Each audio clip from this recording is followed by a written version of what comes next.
When making figure models in Blender, the hardest part usually isn't the character, it's the hair. Traditional hair modeling takes hours, but now you can build hairstyle assets with AI in minutes. First, use AI to generate anime-style hairstyle multi-view images. Pick the design you like, then upload it into Hi3D's multi-view generation tool. Make sure to enable the latest Hi3D 2.1 model version. .it generates faster and produces cleaner details.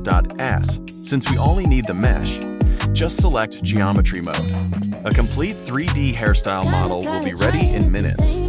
The silhouette and hair details are recreated surprisingly well, and many models need almost no cleanup. Not satisfied with the result?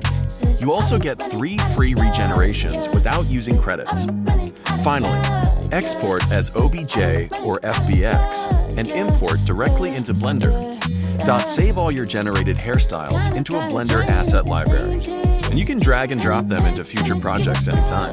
Keep building your collection, and eventually you'll have your own custom hairstyle asset library. Try Hi3D today.